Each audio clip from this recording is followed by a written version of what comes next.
It was a tale of two halves for Penn State.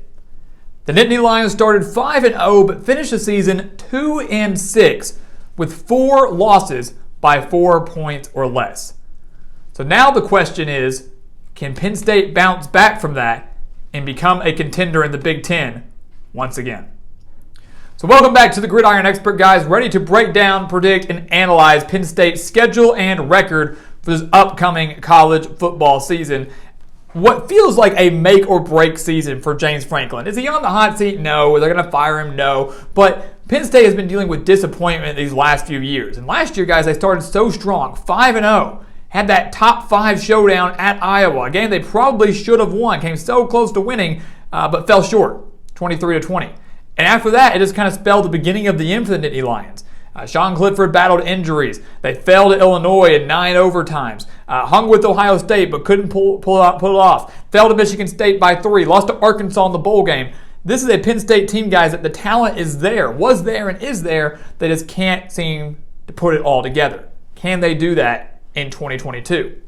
You take a look at the numbers, guys. Brought to you by College Football Encyclopedia. The Nittany Lions returned 65% of their production from last year. A year where they ranked 82nd offensively. And that's going to be the key for Penn State, is fixing their offense. Sean Clifford returns at quarterback, which is good. Some Penn State fans are happy about that, some are not. But regardless, guys, he's done well with the Nittany Lions. And if he can stay healthy and improve on his accuracy, he'll do and be just fine. But the offensive line must get better, and the skill players must get better. This is a Penn State team, guys, that, again, was 82nd or worse last year when it came to total offense, scoring, red zone offense, and rushing, where the Nittany Lions finished 118th. They have to improve. Defensively, former Miami coach Manny Diaz steps in as defensive coordinator, and that should be their strength on defense, guys. Very solid defensive line, pretty solid secondary. They need to improve their linebacking play, though. But if Penn State can improve their pass rush, force some more turnovers, areas they've struggled in lately, this is a defense that could carry the team to a couple extra victories, maybe one where they might be in the hunt for a Big Ten title berth towards the end of the year. When you take a look at their schedule, guys, they open up the year on a Thursday night against a tough Purdue team. So there is no room for Penn State to work out any issues, to get a feel for things. They are jumping right into the fire with a road game against a Purdue team that won 9 games last year. And guys, we talked about the defense possibly being the strength for Penn State. It's going to get tested immediately by Purdue, because Aiden O'Connell is one of the best quarterbacks, not just in the Big Ten, but in the country, as he led the Boilermakers to the 5th-ranked passing attack in the country last year. Factor in that Purdue returns 8 starters on defense. 8 starters on defense. The game is in West Lafayette. Purdue is being viewed by many as a potential team to win the Big Ten West. This Purdue team is solid in all areas of the game. They own home field advantage, and I like them in this game. Penn State enters the year with a lot of excitement again and falls short in week 1 to Purdue, 0-1. We do believe they beat Ohio, no issue there. And then they travel to the Plains to take on Auburn. So 2 road games in 3 weeks against 2 good teams. Auburn was a team that fell to Penn State in Happy Valley 28-20 last year.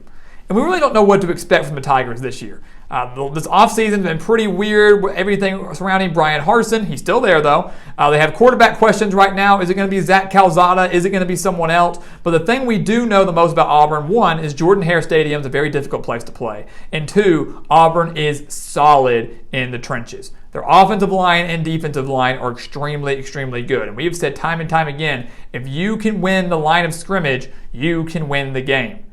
And when I look at who owns the edge of the line of scrimmage, it's Auburn. And I believe Auburn, who came so close to beating Penn State last year, or at least going to overtime with them last year, will win this game on their home turf. Tigers might not be special in SEC play, but at home against Penn State early in the year, they're going to get this win. So Penn State, guys, 1-2, not the start they needed. Playoff hopes gone. Big Ten title hopes not gone, but they already have a conference loss. It's shaping up to be another mediocre year, right? We do think they beat Central Michigan and Northwestern. 2 straight wins there, guys. Shouldn't have an issue with either of them. Northwestern, yes, is a conference game, but the Wildcats are going to struggle mightily again in 2022. So just like that, 1-2 turns into 3-2, and they come out of their bye week before they go to Ann Arbor to take on Michigan. Typically, guys, in recent years, the home team wins this game, right? Typically, if it's in Ann Arbor, you're going to pick Michigan. If it's in Happy Valley, you're going to pick Penn State. Last year, Michigan actually broke that trend a little bit, winning in Happy Valley, beating the Nittany Lions 21-17. But I'm going to go with Michigan again now that's in Ann Arbor. I don't think Penn State's going to be able to get their revenge. Michigan is still pretty solid offensively. Should be a little bit better than they were last year. Still a unit that ranked 25th nationally last year. Not bad at all. The defense, yes, lost tons of starters. Everybody wants to point fingers at those. Oh, you lose Aiden Hutchinson. You lose David Ojabo. Da-da-da-da. It doesn't matter. It doesn't matter. This is still going to be a very solid Michigan defense on all three levels. One that I simply just don't think that Penn State can overcome offensively despite having that week of rest. We know the Big House is one of the most difficult places to play in the country. It's going to be in full force because Michigan's still a playoff contender this year. The defense is going to be just fine in terms of shutting down the Penn State offense, and I do believe Michigan wins. 3 losses now for Penn State. They then come back home to take on Minnesota. Minnesota, this is a game, guys, between two solid defenses. Penn State's defense wasn't bad last year. Minnesota's defense was a top 10 unit last year, which a lot of people don't realize that. Minnesota quietly put together a top 10 defense and won 9 games. No one's talking about that. They could be your dark horse out of the Big Ten West. But the one thing that held Minnesota back last year was their offense. Tanner Morgan struggled again. They lost Muhammad Ibrahim early in the year to an injury, and they could just never really get the offense off the ground. So if they still are struggling again, which I would expect for a while, I believe that at home in Happy Valley, Penn State's defense can slow down that offense. If Minnesota can't move the ball against this Penn State defense, they're not going to be able to put up many points. I think Penn State's offense can slowly wear down that Minnesota defense, put up enough points at home, another key there, and get a win over PJ Fleck and the Golden Gophers. Should be a relatively low-scoring game in Happy Valley, but I like Penn State to get the win here. They then stay at home, guys, take on Ohio State. Penn State typically gets up for Ohio State. It doesn't matter how good they are, how bad they are. Penn State's usually awake, ready to go, looking to play spoiler or looking to keep their Big Ten or playoff hopes alive when they play Ohio State. Well, at this point in the year, guys, their Big Ten title hopes are gone. They already have 2 conference losses. Their playoff hopes are gone because they've got three losses total, but they could play spoiler. And we know that Happy Valley, potentially at night, is a very difficult place to play. Last year in Columbus, Penn State only fell 33-24, if that tells you anything. Only a 9-point loss against the number 1 offense in the country from last year.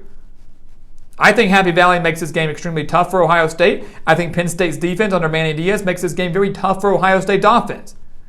But ultimately, Ohio State's offense will wear down the Penn State defense. They have too much talent to be stifled all night long. And Penn State's offense simply isn't going to have the capability to keep up with Ohio State's offense. And I think they're going to struggle a little bit against the new-look Buckeye defense led by Jim Knowles. The game's close, hopefully decided by no more than 14 points because we like close games between Penn State and Ohio State. But the Nittany Lions are going to fall short for their 4th loss. After that, though, guys, the schedule's been pretty rough as it is. It lightens up a little bit in the month of November. We think they beat Indiana handily. Indiana went 2-10 last year. Penn State beat them 24-0. Yes, the Hoosiers bring in a lot of transfers, but it'll take some time to gel together. Shouldn't be an issue for Penn State, assuming they're not hungover after the Ohio State game. We don't think they will be. They beat Indiana. We do think they beat Maryland. They beat Maryland 31-14 last year. Now Penn State's back at home. Beat them on the road last year against that good Maryland offense we've been hyping up. If they can do that, they can win at home with Happy Valley with maybe even an improved defense. So they beat Maryland. They beat Rutgers.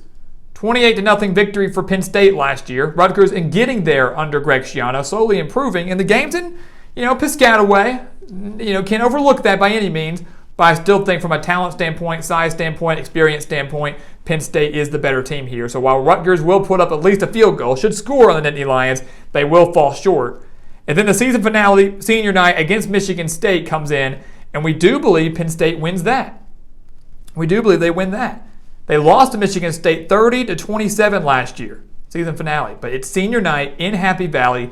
Michigan State had the worst passing defense in the country last year, and I think Sean Clifford, assuming he's healthy, in his final game as a Nittany Lions, is going to wake up, go out big at home, light up this Michigan State secondary. The defense makes just a few key plays, and a series between Michigan State and Penn State that have been relatively close in recent years makes a few big plays down the stretch where Penn State's able to squeak out with a narrow victory over a good Spartans team that won 11 games last year, and we have Penn State finishing at 8-4.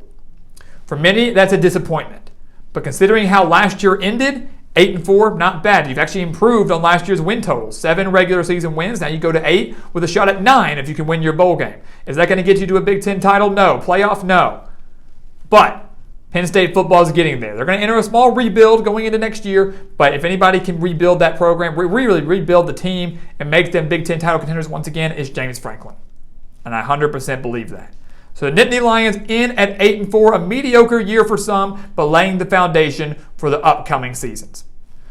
So guys, as always, thank you so much for watching us here at the Gridiron Expert on YouTube. Make sure to continue to like, comment, subscribe, share our videos, and make sure to check out everything down in the description below, guys, including our expert picks over on our website, thegridironexpert.com. Some of the best college football and NFL spread picks in the country. Make sure to sign up for those today. Again, thegridironexpert.com.